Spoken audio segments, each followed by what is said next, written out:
Is there a chat linked to the Discord if I ask any questions? Like if anybody wants to respond in there? Yeah, there is. It's called live voice chat. Okay. Yeah, right above should be. And then of course, yeah, people obviously in the spaces, there's the thread. If you guys have any questions, post it in there, and we could read through and relay them back to Tinman. And then usually towards the end, Tinman will do like a Q&A for people that may have, questions to something specific you might have pointed out. So sounds good. All right.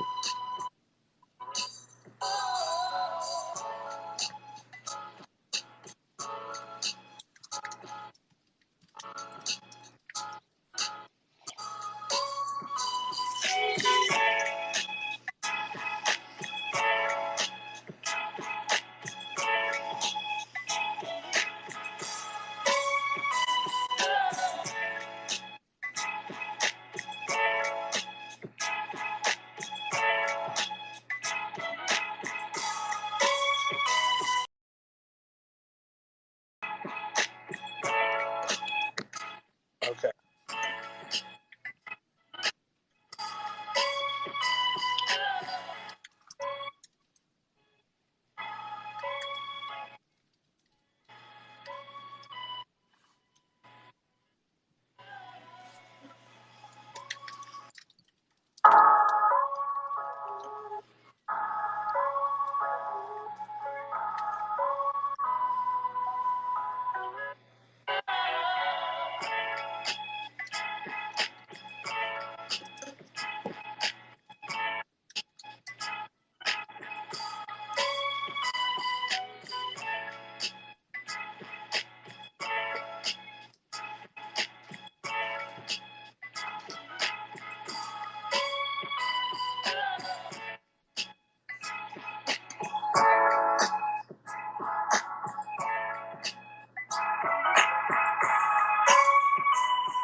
Okay, we're good.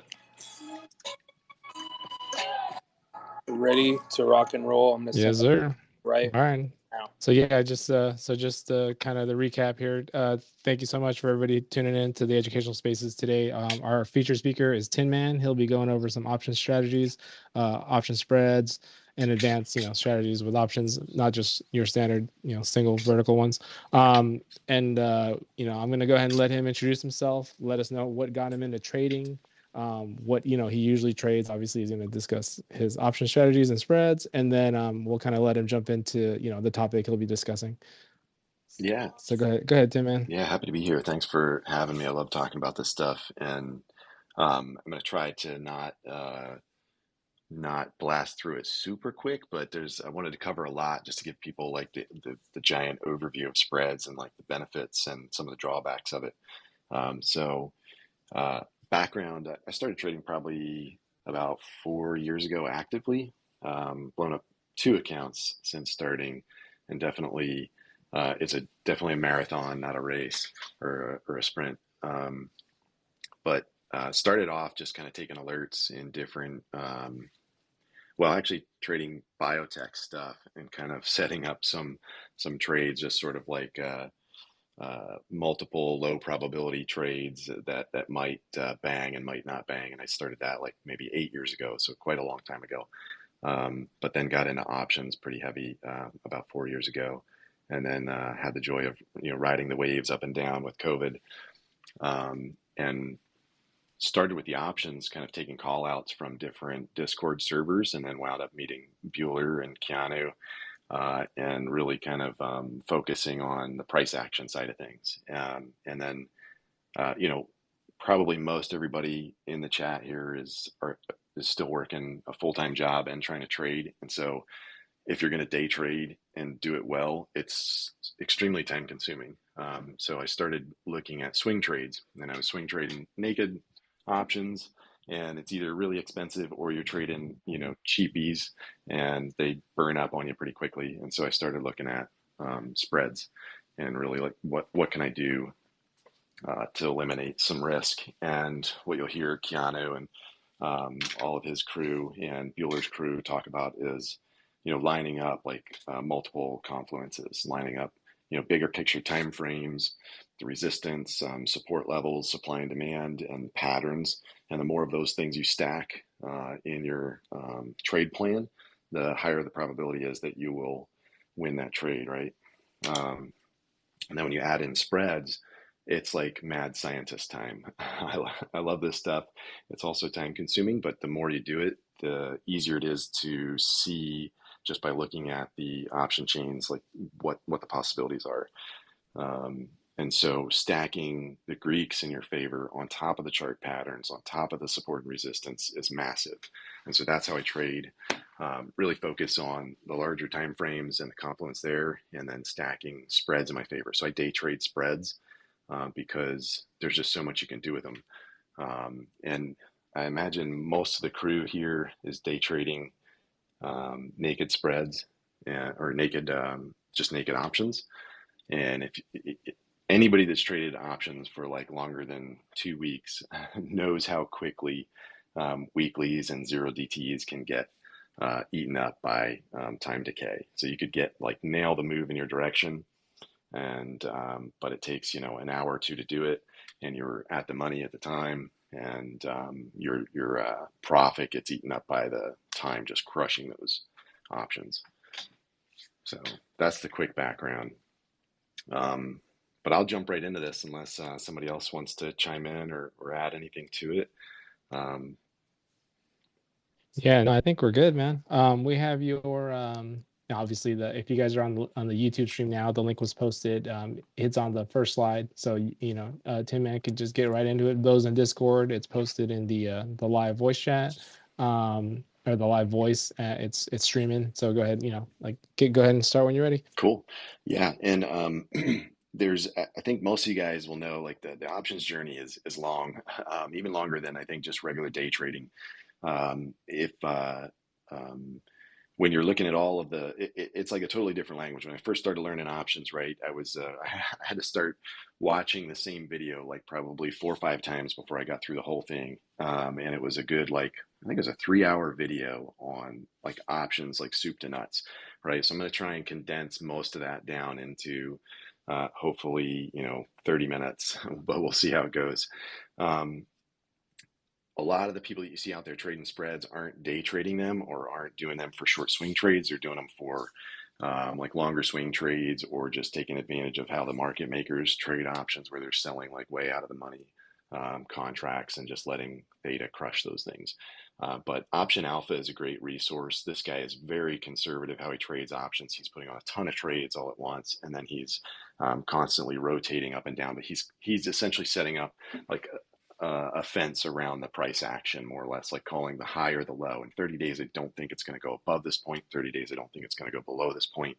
But he's got some great common sense in a lot of his stuff. He's got some excellent podcasts, but he says it very clearly and excellently. It's, when you're choosing an option strategy, it's more process of elimination, not selection. So you kind of like look at the setup, look at the Greeks, look what's going on, and say, okay, for this setup, this is a vertical spread that I want to do, or this is a calendar spread that I want to do. And then you go from there. And I'll explain some of that a little bit better as we go through this stuff. Quick terminology, buy to open, BTO, you'll see that a lot of places, and sell to open, STO. So if you're buying to open, it's a net debit on your account, so you're paying for it immediately. If you're selling to open, you're getting a credit for it. So you're typically buying to open is a debit. You're buying the better contract for yourself, and you're selling somebody the cheaper contract, whether it has less time value or it's further out of the money. And the same with selling to open. Now you're flipping that. You're selling somebody the better contract, and you're buying the cheaper contract. Okay. If you buy to open and it's a debit, you're going to sell it to close, and it should be for a credit, and that for a winning trade. And then the same process, but flipped for credit spreads is if you sell it to open, you've got to buy it to close it. It's basically like shorting shares, but you cap your risk with the options, which is great. You'll hear me say like front month contract or the shorter contract.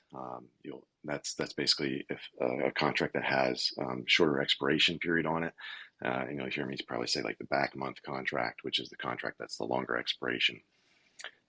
You see this. This is part of the confusion with spreads. You'll hear people call things the long call spread, or a bull call spread, or a vertical call debit spread. It's a mess. So like all of these things have different names, and you kind of like the easiest way that I've found to think about it is which direction are you betting the stock is going to go. You could sell puts if you think it's going to go sideways or up, or you could buy calls if you think it's going to go up, right? So kind of keep that in mind as we walk through this stuff. You have to be on a margin account in order to do spreads. As you guys probably all know already, PDT rule applies to margin spreads unless you're over 25,000 in your account. You can immediately use the capital after closing the trade. Round trips on spreads, if you open them at the same time, both open the short and the long at the same time and close the short and the long at the same time, it's just 1 day trade, even though you're doing two different types of contracts. They count it as one round trip. Okay. The cool part about spreads, kind of sort of a way around the PDT if you're on a small account, is that you can open up a day trade, and if you want to stay in it longer, something is bouncing off of the pre-market high and you think it's going to run, maybe it's just above like the 21 daily, and it's looking a little bit bullish. You can open up that naked position and you can let it run. And then towards the end of the day, if you want to hold it overnight but not get killed by theta, you can then sell or leg into the short side of the spread. So let's say on Roblox now, it's like right around 27 bucks. You bought the day trade today at like 26. You bought the at the money at 26. It went up to 27.50-ish. You're like, a delta and a half, like a strike and a half in the money. You could sell the 28, or the 29 or the 30 and maybe pocket 50% or 70% of your profits and let that swing overnight. Maybe you get another couple bucks out of it.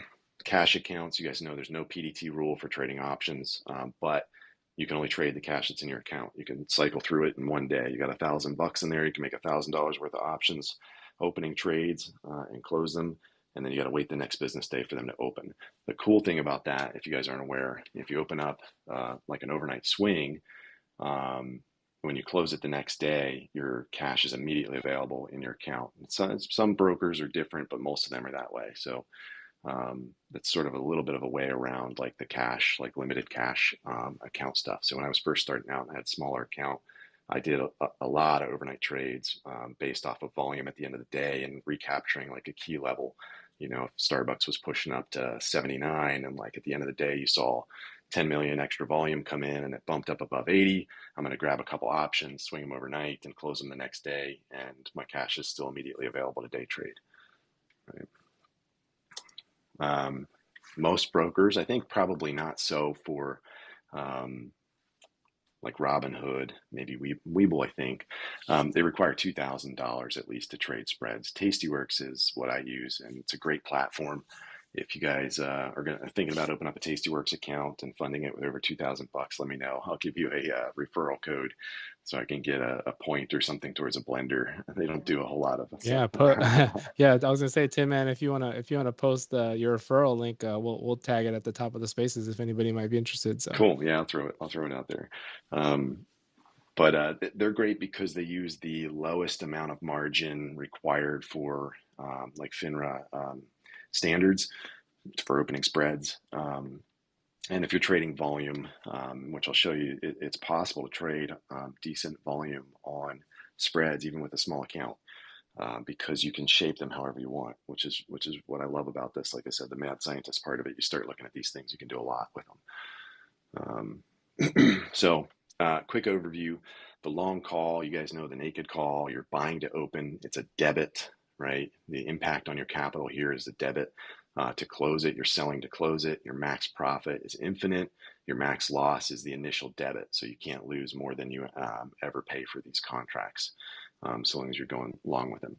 What helps these trades, as you guys already know, probably painfully, learning options, is fast upward price movement and an increase in IV, which you usually don't get an increase in IV when the stock price is going up.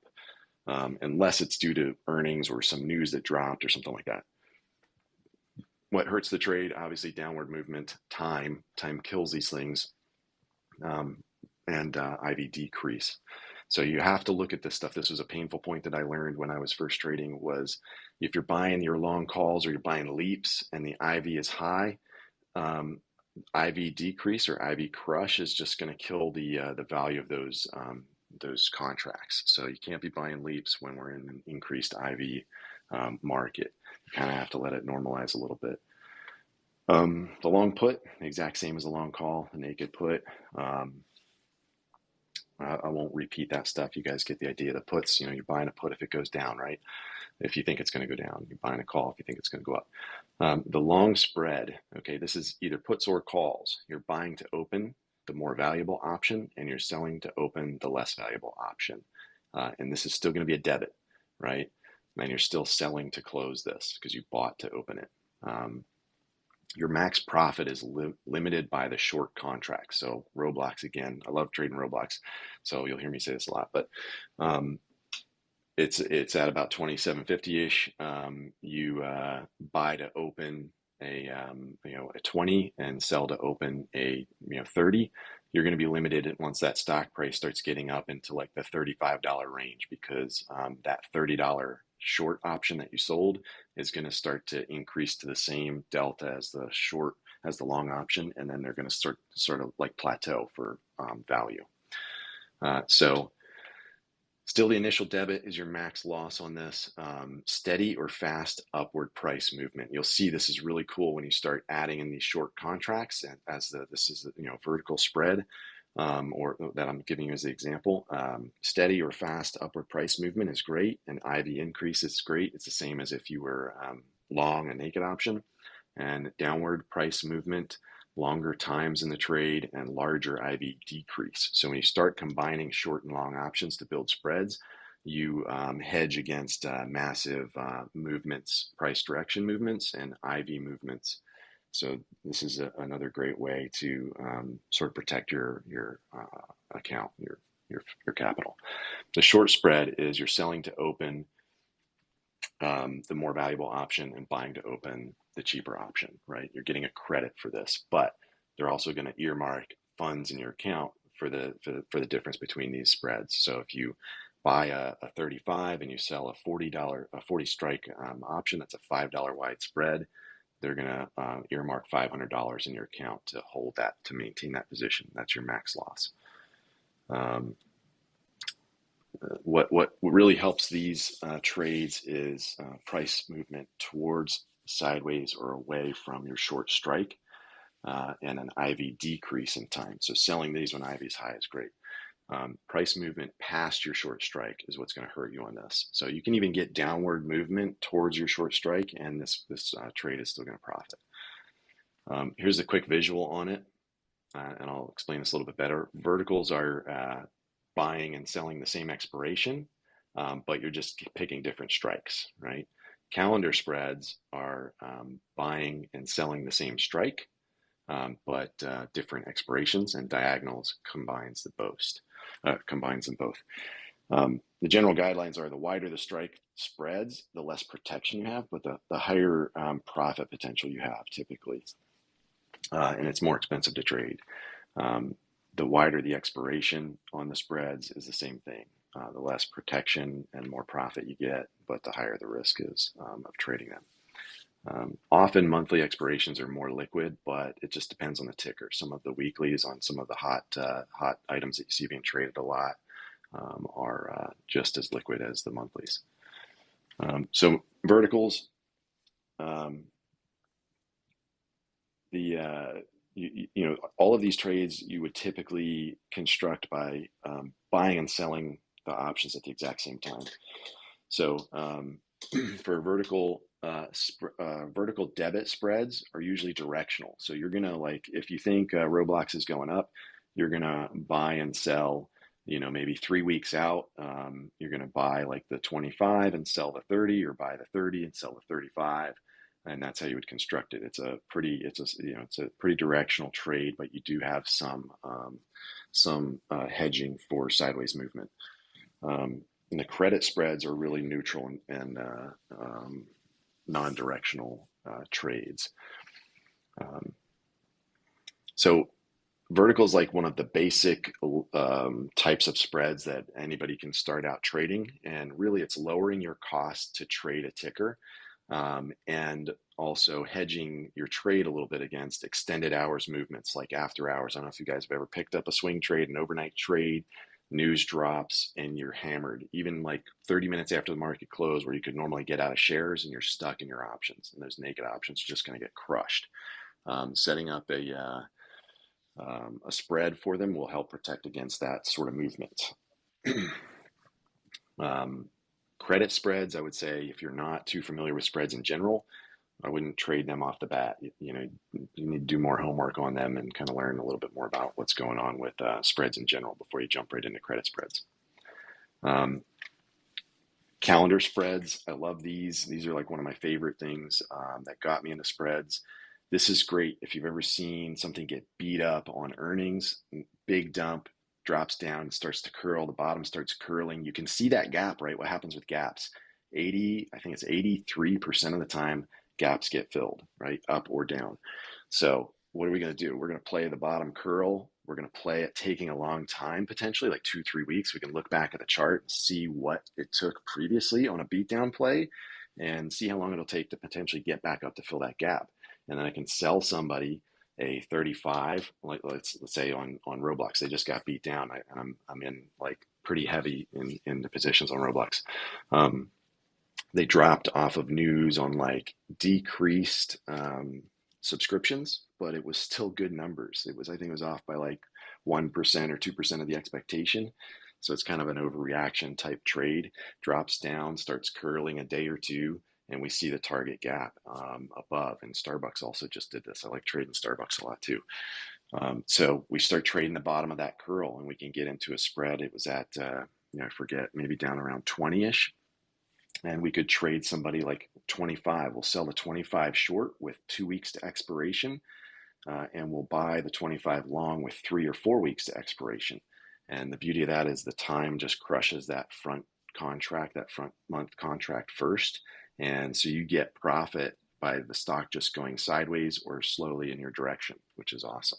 So you can kind of get in early on some of these trades where you think, you have a thesis that supports that position. The diagonal spread is, a little bit more aggressive, I'll say, towards the direction, where you're buying a slightly better contract, a better strike, like off of Roblox, drops down to 20. I buy maybe the 18, and then I'm selling somebody the 25 or the 20 or something like that. So I get a little bit better delta between those two because one's in the money and one's out of the money. And then I'm also getting better theta, better time crush on it because I'm selling somebody out of the money and a shorter expiration. So that's where I talked about before, that confluence. You've got that massive demand zone below in Roblox or whatever, and you're about ready to step into it because there's some good TA confluence. And now I'm stacking the deck even further with these spreads and hedging my position even more so to take advantage of that trade.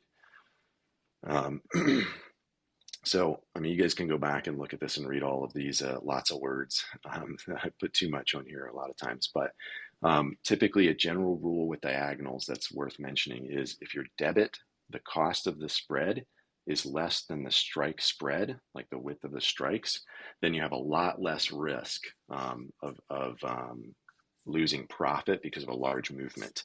The downside to calendar spreads is if you get a strong bounce or a strong dump in the direction of your trade, even though you pick the direction properly, that front expiration that you sold can accelerate faster in profit than your back month expiration that you're long. And so the diagonal helps protect you against like fast movements. If you're going to trade a volatile ticker like Tesla and it took this big dump, like it was down to 110, now it's back up to almost 130 today, like overnight. If you took a calendar spread on that, you could be losing money on it, like very little, but you could be losing money on it because you picked the direction correctly, but the front expiration has a little bit of risk to it. Nothing in life is free, right? So by hedging some of these things, you also do take on some, not necessarily additional risk, but you cap, your profit potential. I can like take a quick breath. If somebody's got questions right now, I can keep on powering through. Yeah. Actually, I'm sure there's a question. I'm sure, like, obviously, most people are probably thinking, like, how. You mentioned Tastyworks, but like, for somebody that wanted to practice, maybe getting into trying some of these spreads out, is there like a platform that maybe offers, like, either simulated or paper trading version? Yeah. I think on Thinkorswim does. I wasn't sure if Tastyworks. I've never used Tastyworks, but I was going to ask you, what you Yeah, use to get into it, absolutely. try out your strategies. Can Yep. you see this now on the Discord also? I just brought over the browser. Yes. This is an awesome tool. It's free. I wish I got money for referring this because I'm like a fanboy, like cheerleader for this site and app. You can download it for free. I think the big difference is you can save your trades and sort of paper trade with this. So these are a couple trades that I've got Oh, on nice. now, right? And I think with the free account, you can only save like 3 or 4 or 5 trades. It's relatively cheap, maybe $12 a month or something like that to do this. But if you're going to try and build spreads on the platforms with like the curves, you guys have all seen these weird like bell curve things and craziness. It almost takes a PhD level degree to understand a lot of that stuff. So, I know how to build it on those, but this to me is a lot nicer to look at. So you can see, and you can put in as many, whatever quantity you want, right, on these. I'll typically just build it out with one of whatever I'm thinking of doing, and then I'll trade, 10 or 20 or whatever of these I want. So this is a trade that I put on, sold 25 puts, bought 24 puts. This was to finance this trade over here that I wanted to go long on. You can see this is an expiration, um, diagonal trade, but this is a diagonal credit. So this is a little bit more advanced type of trade. And essentially there was almost no downside to this. All right. I sold these in the money and they're still sitting there, but they funded my ability to trade this side essentially for free. And so there's a lot you can do with it, but you can build them out in here, save them, and then put notes on them and share them with people and trade them. And it's awesome. Yeah, like journaling essentially, right? Yeah. But that's pretty awesome. Yeah, I went ahead and I did share that optionstrat.com site, and I posted on the Jumbotron on Spaces. So that way, if anybody was interested, that's the site that Tinman was kind of referring to that he could use, to test out some of these option strategies if you guys were interested, and without obviously risking your own capital initially, you kind of see how they play out. Yeah. Um, so yeah, let me, that's the fire hose on the different types of spreads that I trade, and you can build them however you want. Just always keep in mind if it's showing up as a credit, you are selling a strategy that is slightly better for somebody else. It may be a very high probability setup, which you'll see in some of the stuff that we can cover later. But just keep that in mind when you're messing with spreads. If it costs you money to open it, then that's typically your max loss unless you're doing something really crazy. And there is no free lunch, right? If you start building out really weird stuff and it looks like it's sort of an arbitrage type trade, like you can't lose, you're doing something wrong. Don't trade that. Quick Google something, go on a Tastyworks, Tasty Trade, YouTube or something like that, and try and look up the trade strategy that you're trying to build out of your mad scientist, chemistry set, and see what you're probably doing wrong. So here's a quick example of vertical. This is from last year. I didn't update these slides because it's really the example that makes is the most important part in this. So vertical slide, right? Neo gets beat down a little bit on earnings. The last time it dropped like this, it took 4 to 5 weeks to recover. We can look at that back at the chart, and see how long we might want to take this trade for. And what you guys all probably know, when you're swinging options, if you think it's going to take 4 to 5 weeks, you're going to want to add 1 to 2 weeks at least onto that time to kind of pad your theta decay. And so if we look at this, if we're swinging a naked call at the money for 5 to 6 weeks out, that costs us around $660. At the money, it's usually around a 50 delta. And you're losing $7 a day on the naked delta, on the naked call. And so if you guys aren't aware of what theta is, that's what's eating away at your contracts, even if you're trading zero DTEs, right? You're paying for that opportunity to hold that contract. The return on capital, if it hits 60 bucks within 3 weeks on this position, one contract at the money, you're making about 109 to 138%. Everybody loves seeing this. This is a home run. This is like a grand slam home run. 100%ers, Yeah. yeah, they want those 100%ers. The loss on the capital, if it drops to 40, if it keeps coming down into this area of support in here at the 40 level, in 3 weeks you're losing 50 to 80% almost of your capital. Okay. If we look at the vertical spread side of it, 5 to 6 weeks out, we can pick up a vertical spread. We would buy to open the 16 April. And obviously, this is, like I said, these are old dates, but at the 46 strike, and we would sell to open the 16 April at the 55 strike, right? So at the pricing right now, we're at about 46 on this chart in this example. So you're buying at the money, and I'm selling out of the money. I'm selling at the 55 mark, sort of like up here where my target might be off of a bounce and like a curl up or a cup and handle or something like that, right? So the return on capital, if we hit 60 within 3 weeks, is 80 to 118%. The loss of capital at 40, if we drop down to 40 within 3 weeks, is 42 to 60%. So you can see how just changing the contracts around a little bit changes your profit and your risk factor, but it also changes your amount of capital in the trade. So you're roughly 50% of the capital in the trade, a little bit less than 50%. But your upside, you're not capping by much. You're only capping your upside by 20%, right? But you're putting 50% less in the trade. And for me, I'm always focused on what's my return on capital, right? If you guys are sitting on leaps or sitting on shares, you need to be looking at what's your return on capital. It's an investment. It's like buying a car and renting your car. How much can I get out of that asset? You know, if I bought 100 shares of NEO, what can I sell calls on it for? I'm not just going to let it sit there and drop and pop and do all kinds of crazy stuff. I'm going to control it. That's my asset. I'm going to use it to the best of my ability. So general guidelines, we mentioned this already. The wider the strike on the spread, the quicker the profit is and the loss, right? The more expensive it is to trade. So you kind of balance that out. When you get on the optionstrat.com and play with those numbers, see what you're comfortable with. And then you can also clearly see where your losses would be and line that up with your account. If it drops down to 40, where my next level of support is, what would my loss be with a 46 and a 55 spread? You know, maybe I want to make it a 46 long and a 50 short, you know, to tighten up my loss on that. So if it dropped down to 40, I would cut it, and I can build this exactly so that that's my max loss for my account, right? The closer the strikes are, the closer they are, the tighter they are, the slower the profit, and then the cheaper it is to trade, the better the hedge. You know, and you can go in the money on these. You can buy in the money. Like if we're at 46 here on NEO, I could buy 40 and I could sell 45, and that would hedge really well if it continues down and curls and starts to come up. So these are all different things that you can swap around and change when you're building out spreads. So this is sort of what it would look like depending on what platform you're on here. You're going to buy one option here. That's your long option. You're going to sell something that's short, right?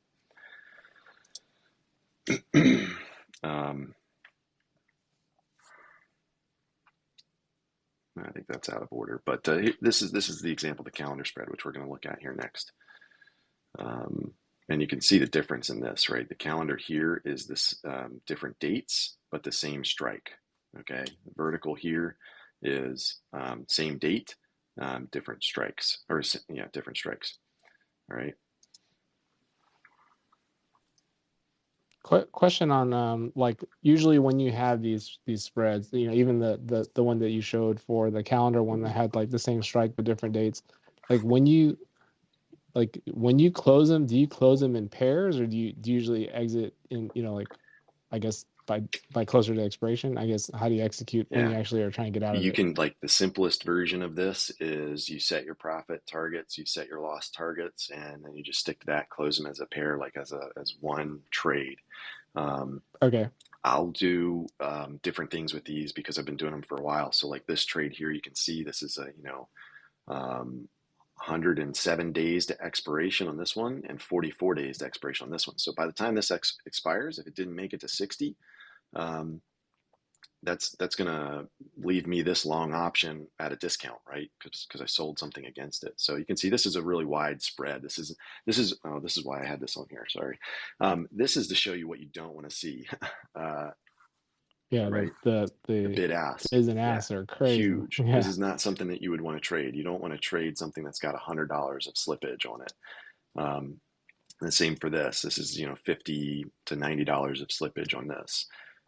This is what you want to see. 240, 250, 260. tight Tight spread. spread, Yeah, yeah. tight spread. Same. Yeah, same as if you're playing, Right. traditional naked Yeah, options. absolutely. So it depends on what you've got going on. For just starting off, I would tell everybody just build these so that you can trade them as a whole, trade them as one strategy for that particular thesis that you've got. But as you kind of get used to them and think about them, if you like something long, like Roblox got beat down, I like it long term. I might buy like a really long contract on it and sell something to go with it and then continue selling against it. And I'll cover that in another couple slides down. That's called like the poor man's covered call or the synthetic covered call. So the vertical example, and this is what I love about this. This is what you'll see in the profit chart on the option strat. This is the one that I used to use more, and now I use the optionstrat.com. This is optionsprofitcalculator.com. But here's your example. Here's the naked at the money call. It cost you $660 to trade. This white line that you see is a great representation. This is theta. This is theta killing your contract, right? So if time just goes sideways as you buy that naked call and you're swinging it, and it doesn't go anywhere, these are your losses in dollars on that contract. So let's say it goes sideways a little bit and then goes up and then goes sideways and then go up. Nothing goes straight up, nothing goes straight down. This is you chasing theta the whole time in this naked position. You got the direction right, timing is wrong, or maybe there's some COVID news or some, recession news, and it, gets up into profit and comes back down. This is hard to win with unless you nail the direction right off the bat. Here's your most profit right up here in the corner, right? We need this thing to bang. And then we're nailing like quadruple grand slam home runs all at once. Here's your vertical spread. This is the one that costs you less than 50% to trade and only takes 20% max profit off your top. Look at this theta curve. This is what I love. Beautiful, right? And I'm not this is on chasing this option strat anymore. too, you said, right? This is on Yeah. the option strat Yep. side? That's awesome. It's going to Yeah. look a little different. You can swap this around for percent profit, and I'll show you that in a minute too. But this is what's awesome about this. You can see that if it goes sideways a little bit and goes up a little bit, and goes sideways, this is our profit. The longer it takes to get up to our target, the more money we make on a vertical spread, right? So there's your theta curves. And the beauty about this too is it really changes, like I said, how you need to get to that price action in order to make the money. You saw that kind of flash up here in the corners. Um, those are your profit targets. You can trade these options and sit on them for a while and still make that really good return on capital. And then obviously the downside is, you're still, if you go down, if you're going, this is a directional trade. If it's going down and away from your targets, you're losing money, right? So Neo, when we look at this, you can easily map your technical analysis to this kind of chart, so that you can see if it drops down to 40, where's my loss going to be? If it comes up to 60, where's my profit going to be, right? And so when we look at this, the drawdown, let's say it goes sideways for a little bit, drops down to 42, comes back up, and then starts moving sideways. We're chasing theta the whole time. Our profit is $11 by like the 24th of March. Same thing on this side. Our profit is $91 by the 24th of March. When you look at this, where would you have cut this trade? If you're naked options on this, you're at 40%, 44% drawdown here, and at the same time frame, you're at 31% drawdown over here. And then you're at 1.6% profit. After holding it for 3 weeks, you just took $660 and made $11 off of it. That's garbage. Your profit zones, max profit zones up here on the side. You can see that's over in the 100% profit zones, right where that green line is where you're hitting 100%. If you want to hit 100% home run on this, you got to get that direction right on the naked side, right? For the vertical side, you've got time is on your side to be able to hit that 100% profit zone. If we look at the 50% profit zone, you can clearly see the difference on this, right? I mean, that's just, I think, to me, amazing. And for typically for calendar spreads, vertical spreads, a lot of people are looking for 20 to 40% profit. And it's just, I think this is really, eye-opening how it's a lot easier. You're not chasing the profit the same way you are on naked options, right? So, and that's with 5 weeks expiration at this example too. So even buying out quite a bit in distance, you run the risk of losing the trade just because it takes long to get to your target prices. So this is why it works. This is the long call on this side, and this is the short call that you sold. So you buy this one and you sell this one. You can see it's almost the exact inverse. You're making money off this one as it goes sideways and down. You're making money off this as it goes up. So that's why you get these cancellations in Theta off of that, and that's why it works in your favor when you start trading the drawdowns on the naked side and then the drawdowns on the short side kind of counteract each other. So you can see in this particular example, you're losing 2% on the naked, on the long call that you might have, and then you're gaining 35% on the short call. And so the net profit in that is about 27% because you created a vertical spread when you set up the trade. Calendar example, this is, you want to see slow movement back towards your target. A fast movement in the direction of your target can actually limit your profits or actually put you, slightly into the red on it, because, getting way into the nerd Greeks, gamma will start to accelerate really fast on the short leg as it gets closer to expiration. And then your long leg is kind of like slowly, ramping up. So it can get in front of you a little bit. But here's the example, right? Same thing. We buy a $660 debit at the money contract 5 to 6 weeks out on the same setup. We know these numbers. We already looked at them. And then we're swinging a calendar spread for 5 to 6 weeks out. So this cost us $63 to trade this, right? I'm going to buy to open the 16 April at 55. So I want to be a little bit out of the money on the calendar spread. So I'm giving it some room to breathe, some room to chop and kind of curl up to my target. And then I'm selling to open the 9 April 55. So this has 2 weeks less time on it, or 1 week less time on it. And it's costing me $63. So return on capital, if it climbs up to 60 in 3 weeks, I'm making 20 to 55%, profit, which isn't great, but you look at the cost to trade it and it's $63. It's 10% of what this is. And I'm still making up to, almost half of, 40% of my max profit, putting out $666 and chasing Theta. Right, my loss on the capital, if it drops to 40 in 3 weeks, is 28 to 33% of $63. Roughly $15 to $20 loss on that trade. Your short expiration should really be about 2 weeks out on these if you're kind of doing a normal swing trade. Ideally 3 weeks out. That's typically how I build these things: 2 to 3 weeks on the short leg, and then 3 to 4 weeks on the long leg, depending on the time frame I want. You can build these out for weeks, months if you want to, and you can still look at optionsstrat.com and see how it will play out for you just based off your technical analysis.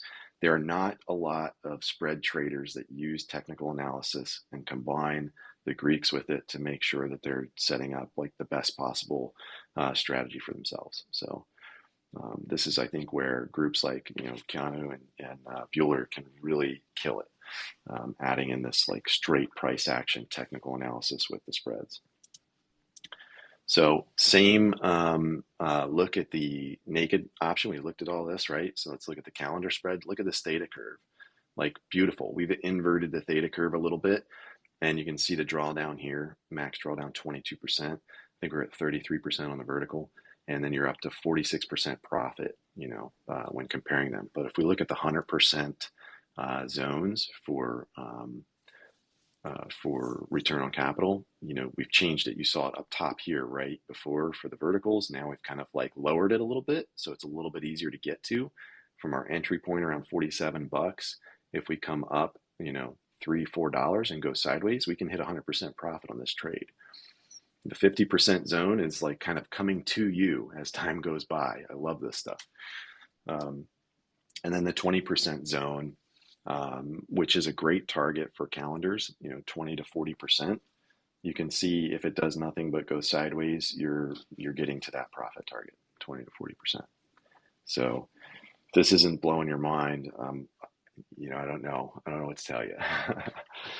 You could, Yeah, no, it's awesome. I was gonna ask you though earlier when you mentioned, when you're talking about your calendar spread, you said you build your position like so similar with, obviously with TA, if you bounce off of support, we have an emphasis on like even with the day trading options, we'll scale into a mhm, position. So like if it bounces off of support, we'll add to that, the starter. yeah. Do you do the same with your option strategy when you're, let's say you took a starter and then you have one of those drawdown days, would you be averaging down as long as it's still, within your trade plan? Um, I will do that sometimes, but I'll usually it really depends on the strategy and the pattern and whatnot. There are some quantified strategies that I trade where it requires me to average down on them. Okay. But yeah, on these, it's more I look at it's hard to set because you see how much this moves, right? You can see how much, Yeah, yeah, yeah. dropping a couple of days and coming back up is awesome for this trade. So you have to basically set your percent profit where you're going to cut it and then stick to that because that's going to change over time. Um, if I want to add to the trade, a lot of times I won't if it's a vertical, I'll often add to it, like average down. If it's a calendar, I'll often build a new setup on it because just Okay. Like further out, you right, go a little bit further out or pick a different strike. right. Yeah, on the time trades, it's often better to build it a little bit differently. Like add, if a week went by, yeah, Staggered right, kind right, of, I guess. exactly. Okay. Yeah, I just was curious because when you said you were building your position, I wasn't sure if you're adding as you went or you just went in, started your position and you just kind of rode it till you hit your levels. Yeah, more or less. But when I say build it, I open up option strat and I build it in option strat. I'll play around with those. Got it, Yeah. got it. So I want to see this chart and I want to see how beautiful it looks with my support and resistance levels, right? Like a 45's my like another support level. I want to see something like this where it could drop down to that and I'm not losing any money. And then maybe if it drops down to the 42, that's where I cut it. So that's how I build it on the option strat itself. The diagonal example, like I said, this is a little bit more aggressive directionally. So you buy a little bit better of a strike and you're also buying a little bit better of an expiration. So when you look at this, we've got still the same example up here for the naked position and we swing a diagonal spread. We buy to open 16 April at 48. So it's a little bit out of the money, right here. We want to be still kind of picking our target for these to give it some room to breathe. You can build them in the money though and just play with it on optionstrat.com until you get it to line up with your TA levels. And then I sell to open the 1 April 50, and that's a 2 week gap there. So I'm selling somebody something with 2 weeks less time on it, and it's $2 further out of the money, and I'm buying the 48 with 2 weeks extra time. So return on capital, if it goes up to 60, is 35 to 90%, and loss on capital is 10 to 28%. And you can see here costs, roughly a quarter or so to trade that, maybe about 35%, something like that. And again, you're not capping your top side to this tremendously. It really depends on how long it takes to get to your profit, to your target, to your TA target. Sort of the same general guidelines on diagonals is you want to be, about 2 to 3 weeks minimum out on the short leg, and then another week or two on top of that for the long legs. And the main difference here is that the movement, you'll get more money off of those movements a little more quickly with the diagonal, and it protects you against fast movements, which I didn't show real quickly here with the calendar. If this thing rips, you can see here where your profit kind of starts to come back down. We're at $12, $13, 13, $14, then it starts to come down because of that quick movement away or towards your strike. The calendars can actually kind of start losing profit if it moves too quickly against you. You can see up here the same deal. Sweet spot is like towards that short strike, but not above it. Once you get above it, then you're starting to lose money on it or lose profit on it. Okay, the diagonal protects you against that. So same thing. I mean, look at this theta curve on this because of the way that it's selling the contracts and going with the longer expiration contracts. So this is beautiful. Same thing, drawdown 14%, 87% profit off of the same thing compared to the naked call. Your 100% profit zone is there, 50%, and then 20 to 40%. So this was a little bit more beautiful, I think, with the profit, the P&L chart, because I believe this was, right during the earnings season. And so that shorter contract that you'd be selling had a lot higher IV. And I can show that a little bit too. So you're selling something that, because of the earnings, it gets jacked up in premium, and it has slightly more value than it should have. When you sell that contract, it's an additional hedge in your favor. So there's kind of the sweet spots on it. I think that's the 40% mark right there. So pretty easy. And like I said, if you build these right, the profit comes to you by just letting it go sideways, or sideways and up, or sideways and down. So quick summary. I don't know if we need to go through this or not. You guys could take a look at the slides afterwards if you want. But the biggest things to remember with these things is building the spreads helps counteract the theta, helps changes the theta decay and changes in IV, and increases your chances of getting to profit by not having to chase theta and not losing value on your long contracts because IV is getting crushed. Typically, if you're buying in the money or at the money and selling out of the money, the out of the money contracts usually have a little bit more IV in them, so that will help you protect your position against IV crush. The cons for these is it caps some of your upside potential. You know, you're only, once you get up to a certain point, you can kind of see it in the charts. You kind of can start plateauing with some of the numbers. It's still a relatively linear loss chart, right? You know, a vertical spread is a directional trade, so you need it to go in your direction somewhat. It's got to make a little bit of a move in your direction to make money off of it. And if it comes down, you're losing money. But this allows you to trade stuff. If you got a smaller account, and when Tesla was at like, you know, $1,000 a share and contracts were, you know, $2,000 a pop or whatever for a couple weeks, you can trade Tesla by setting up vertical spreads. You know, you can buy the better contract and sell something a little bit out of the money, and you can still swing trade some of these more expensive tickers. I'm a huge proponent of trading what's within your bandwidth and like watching the price action. You watch price action back on Roku when it was $400 a share. Don't trade that shit if you're starting out trading stocks. Trade Bank of America, trade Roblox, trade AMD, Intel, whatever. Trade stuff that's, you know, $35 to $60 a share, where you can watch the price action lay out on the chart. For a minute there, like the way Tesla's been dropping, we're almost getting to those prices you were mentioning. Yeah. It looked like it was headed that way. Quite the drop. But yeah, no, that's I do, you know, I do see obviously like where you're showing earlier with the not having to risk quite as much on a naked call or a naked put. It's like, you know, and your risk reward is still, you know, percentage wise, it's Yeah. still up there. Yeah, and I mean, if you're swing trading those positions, if you're taking a swing trade, there's no reason why, unless you don't have the capital to create a margin account and a cash account. There's no reason why not to have a smaller, you know, margin account, so you can build some of these trades out. You know, you can build some of these things that cost $40 to do a calendar spread. You're not day trading it. You're going to hold it for a couple of days or a couple of weeks. Just set it up and see what you can take advantage of. Before you do that, though, even just open up the optionstrat.com and start building some trades. See what you could have done or would have done, and you could do that for a couple months and see, you know, get comfortable. It's like that mental trading kind of, you know, see what kind of strategies you could implement and what works. Absolutely. And I guess, you know, like it all based on your risk tolerance, like how far you're going to go, your strikes, you know, exactly. It's pretty neat. Yep. Yeah, absolutely. So quick rundown on just a quick review on these to see where the profit, you know, zones are, and sort of the profit potential, and then max profit sort of areas.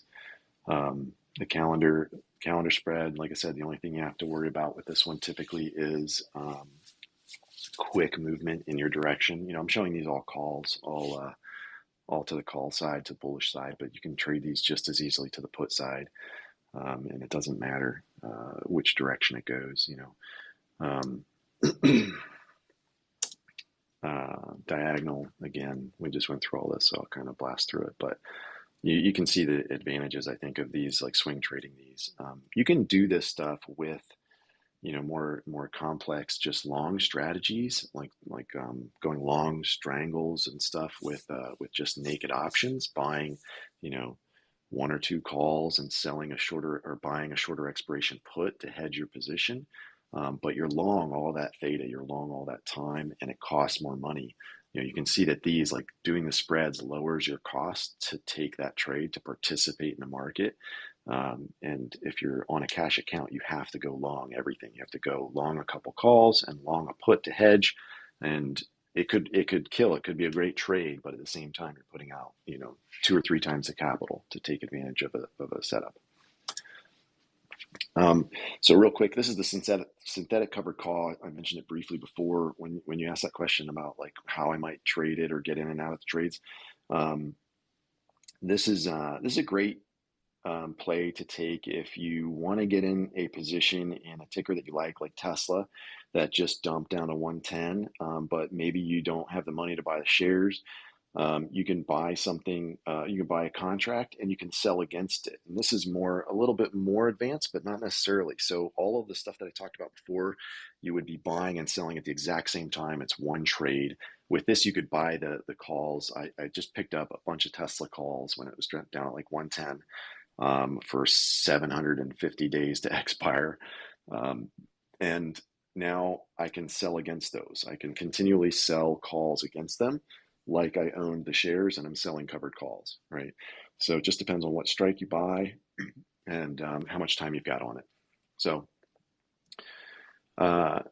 you buy these leaps, long-term equity appreciation positions. I've heard a couple different breakdowns of the acronym, but long-term contracts.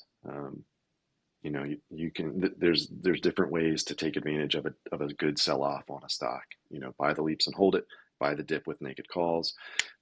Set up a strategy we just covered, like buying verticals. You could take advantage of the Tesla dip down to 110, and you could buy contracts that are 750 days to expire, and you could probably build that so it only costs you a couple $100 each. Like, do you want to take advantage of a Tesla run, off of it, the lowest it's been in, a couple years or whatever? Yeah, I mean, a lot of people want to do that, but most people, with smaller accounts can't do it or aren't sure how to do it. So the poor man's covered call is essentially a very deep and wide diagonal. So you would buy a long-term expiration in the money, maybe at the money if you want to do it a little bit cheaper, but I'll explain what the risk is there. And then you just sell front month strikes against it at likely resistance points, or you can just go by the deltas. If you don't know, if you haven't heard, most of you know that the delta is the correlation of the underlying price movement of the stock. Every dollar it goes up, you gain that in delta. So if you buy a 25 delta out of the money contract and the stock goes up $1, you make 25 bucks off of that contract. And then gamma is the multiplier for delta. So if it's as it goes up, the delta changes, right? So delta might go from 25 to 30 to 30 to 35 and up, until you get at the money. Almost all at the money contracts are between 55 to 45 delta ish. And so the probability also, the delta is roughly the probability of expiring in the money. So a 25 delta contract is usually around 30 to 20% likelihood that expires in the money.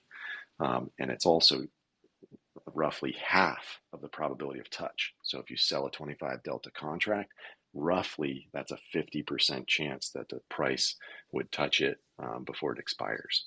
So you can just, there are traders that trade options that don't even look at the charts. They just look at the Greeks and they look at the probabilities and they sell those contracts, or they buy those contracts, or they build trades and strategies around just the Greeks.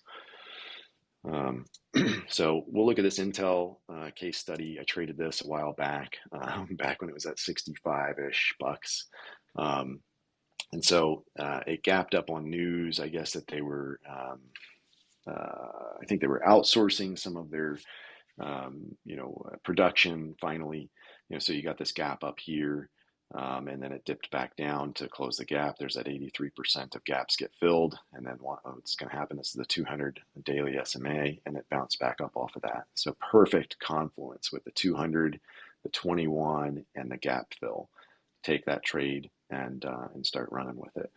So bought some contracts, I guess right about that point. And these were, I think, about a year out in expiration. So I would buy to open this, 16 April contract, and then sell something that was a little bit out of the money with, a couple of weeks on it. So I buy this for $400, sell this for 105. My initial cost for this trade is $295 per strategy. And then at, what is it, 6 days later, at this point here, so that was my entry. Obviously, it gap filled. I was looking for maybe some sideways movement before it did that, but gap filled down, and then I closed this one that I sold for $5. So now I add $5 back onto my total debit. I'm in this trade for $300. Over here, we get a little bit of a bump back up towards the bottom of this bar, and I sell the 59 call. A couple weeks out yet, $64 I make off of that trade. And then you can see I buy to close it over here. I make about $20 off that trade. I'm now in this trade for $280.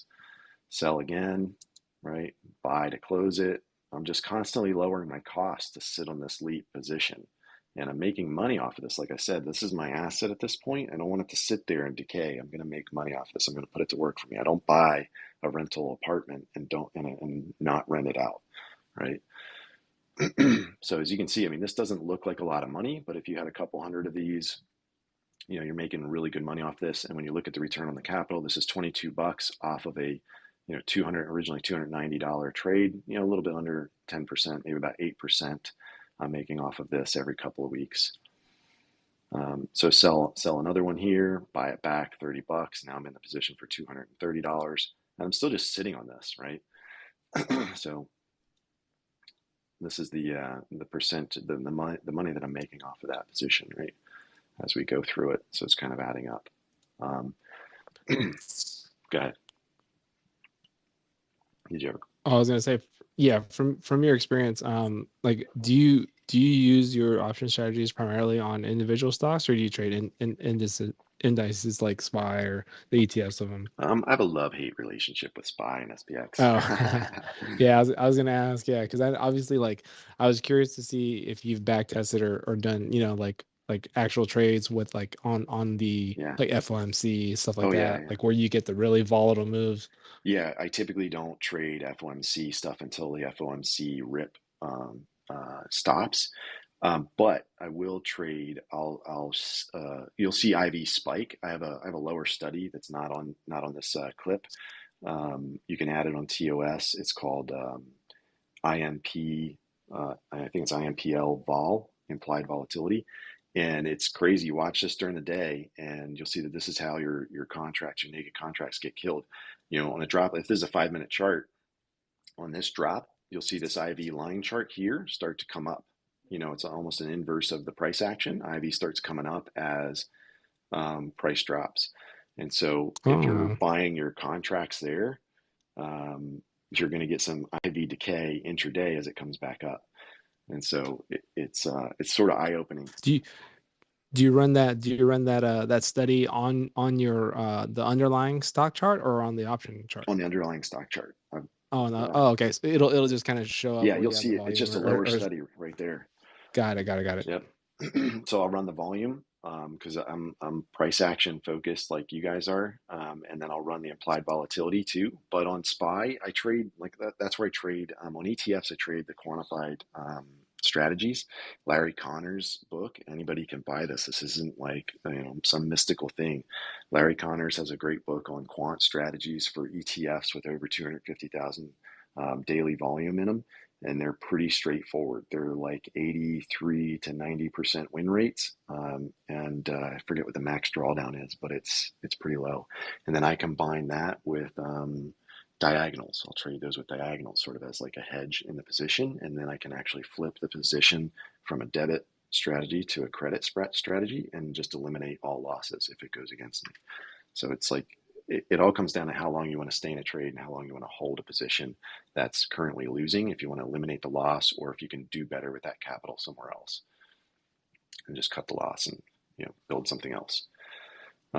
But if you look at the leap alone on this, 50% profit as of that time, you'd make 50% profit off of it. By selling the synthetic covered calls, you'd make 93% profit on it during that same time period. It doesn't take a lot of effort. You're just buying and closing additional trades, and you can do this sort of at the end of the day or at the beginning of the day, depending on what's going on with them. You can set, if you're in TOS, you can set alerts on the contract price itself. Any platform, you can set brackets around it to like close it at certain points, but this is why I said if you're sitting on assets that are leaps or shares, you have to have at least 100 shares to sell a call against it. You need to make that money work for you. I'm in Roblox now.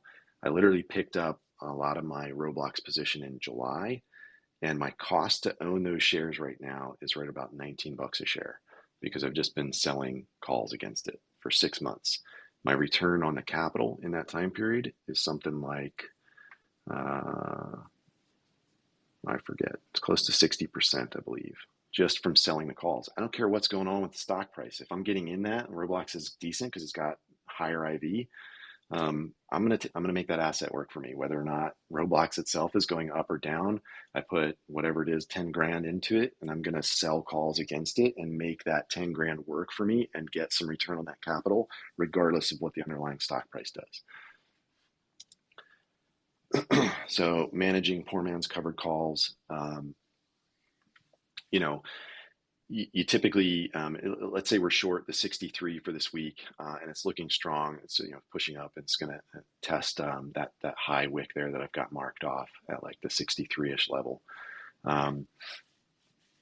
You got a couple of options that you can do. Maybe your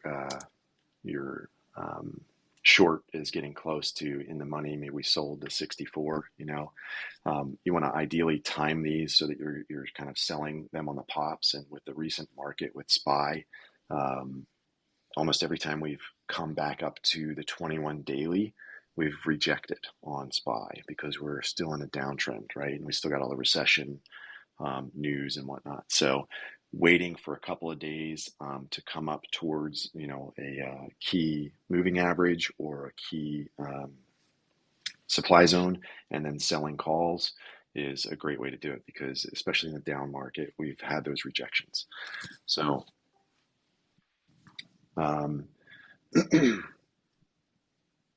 usually this is the part that's kind of scary for folks that just start out doing some of these things. Is usually you sell this call and then pretty quickly it can look like it's losing. You would get $37 for this call, and it would, if we moved up towards this one that we sold, say we sold the 64.50 and it moved up towards that where that's now at the money, you can roughly see where the value of that might be. So the market price is about 86 bucks. So you sold it maybe for 34 and now it's worth 86. So if you didn't sell it, at this $34 price, and it moved up $1.50, you could have sold it for 86. So it'll look like you're in the red. But the time is on your side when you look at these things too. You can see that the costs of these things change with just adding a week to the expiration. 64. At the 64 strike, this is 46 bucks and this is 90 bucks. So upward movement inflates the call premiums. An immediate rejection on out of the money shorts will result in immediate profit. So that's great if you do sell something as it moved up towards like the 21 daily, and you get a bounce off of that, you can close those positions pretty quickly. If it keeps on grinding up, it's going to look like you're potentially losing premium on it, and you're losing on that position. But you can almost always roll these out and make additional credit on them. So typically you look to sell at least 2 weeks out, but I like to sell 3 to 4 weeks out. It just really depends on your TA and your timing on these.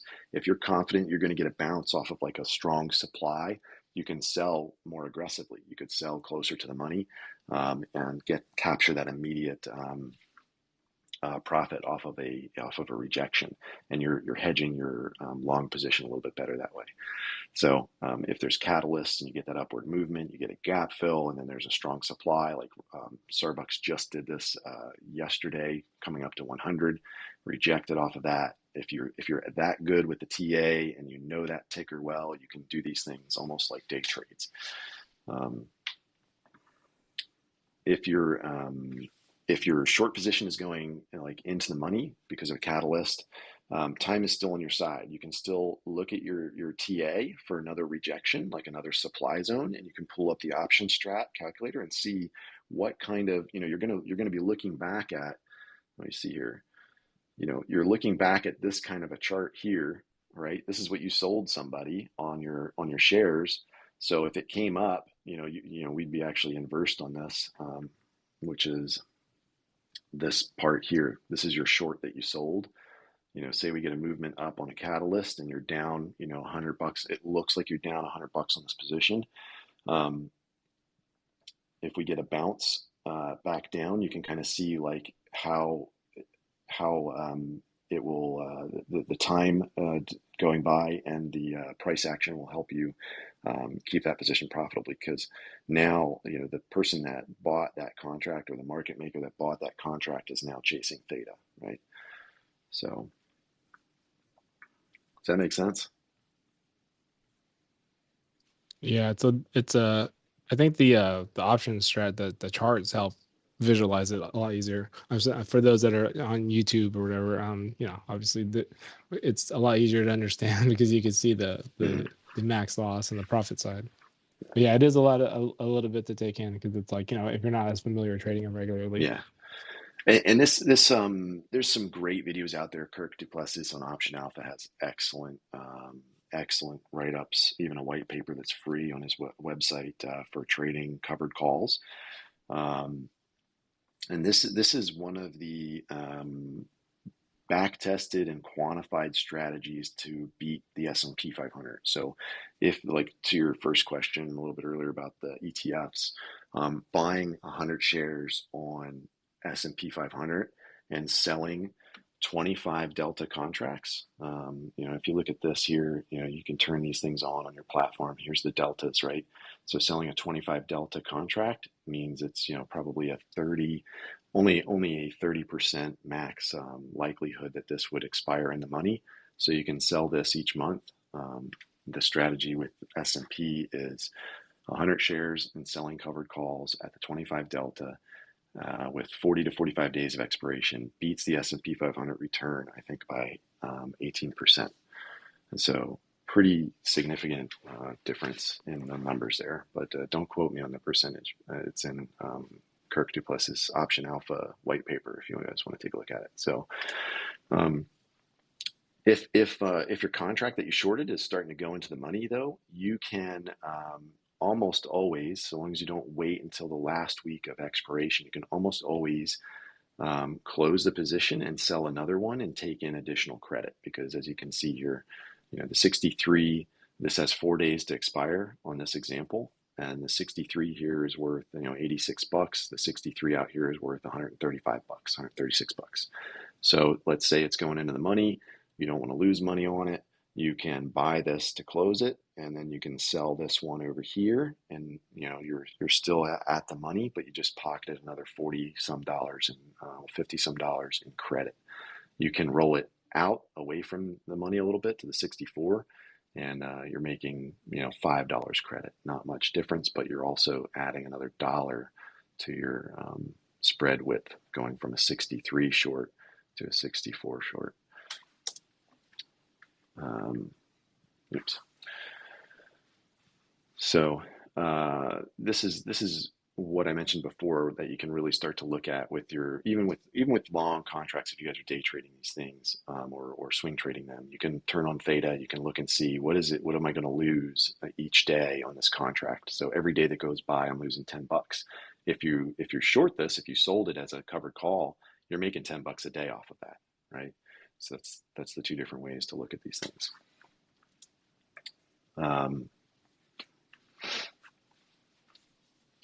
So this is the example right here, right? As it comes up and starts to retrace a little bit, that one day from this green candle to this day right here, you can see how the contract moved.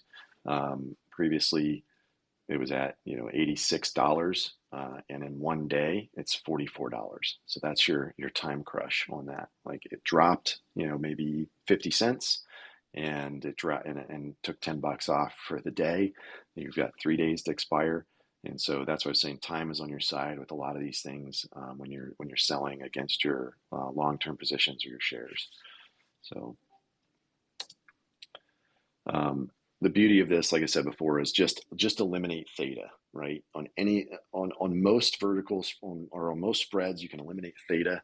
On your long-term positions, if you guys are sitting on leaps, I know that talking with different chat groups, people are in like long-term positions. Apple takes a dump, and they pick up some long-term contracts, and then you can just sell against it, right? You can do sell these positions against it, eliminate theta on it, and just pocket some money as you go, right?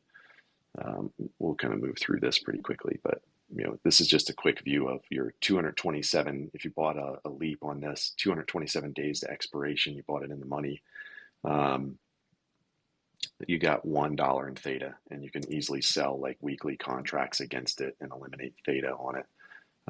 So you can sell like this out of the money contract and make $8 or make $1 a day off of it, and the probability of it ending in the strike. This is great if you guys aren't aware of it. Is looking at these on any platform. This is your expected move, $2.78, and this is your IV, 32%. And so you can see that pretty easily where the stock price is. It's at $62. It's only expected to move $2.78. You can sell outside of that, and you don't have any. You have a lot less risk of testing that or having to roll it or losing money on the trade. So that's pretty much it. That's the fire hose. If there's questions, we can dig into Yeah, stuff. man, absolutely. I'm sure we'll have some questions. So what I'll do is I'll open it up to, if anybody has questions in regards to anything specific that Tinman covered, or, just about in general for option spreads or strategy, go ahead and put a request in, and I'll get you on if you want to ask him a question. Hey, Tinman, I had you muted up until now. Can you go over that again? Thanks, brother. No, we're done. Because I lost you on slide one. I lost you on slide one, man. Then it cut out. Yeah, we're gonna have a webinar, at some point. It's more interactive and kind of like official, but this is a good primer. I know it's a lot for people, me included, and I know that it's less risk, and a lot of these strategies, they seem tough to grasp, but when you kind of see what you're doing when you sell the option as well, and you're keeping that chunk in the middle with the price movement, and like I said, the risk is lower. So it's good to see, and we really appreciate you being here. If we want to throw them some emojis, that's cool. And if anybody wants to ask a question, that's great too. If we don't get one in the next 20 seconds or so, we'll end it. We'll definitely have a part 2 at some point. But this was a good introduction, man. Yeah, man. Appreciate you hopping on, Tim, man. It was awesome. Yeah. And the slides, I'm sure, like I said, now we have it on the live stream on YouTube. Obviously anybody that may have missed it, we'll make sure, they could rewatch it. And then, obviously, it's super helpful. I did post a link for the option strat on the Jumbotron, added it there. And then I guess if you have any additional material, I know you mentioned the options alpha that you use. And then I think you mentioned one of the books. Obviously, if anybody has any questions about that, let us know. We'll be sure to post it if anybody else was interested. Yeah, definitely. And I just posted the referral link in there, but Tastyworks isn't huge. They're not like Webull on referrals. So I literally, they give you points towards like Apple gift cards and things like that. But somebody's got to open an account and put 2K in it. Yeah. Well, anything spreads related, you'll be able to catch him. But yeah, we appreciate it, man. This is really cool. Yeah, man. Yeah. And actually, you mentioned Tastyworks. I was going to ask, like, similar to like, obviously when we're buying options on like Thinkorswim, we get charged per contract. Does Tastyworks? What's the fee looking like for Tastyworks with these spreads? Because you're having to buy 2 every time, essentially, right, for your strategy? Yeah, 60 cents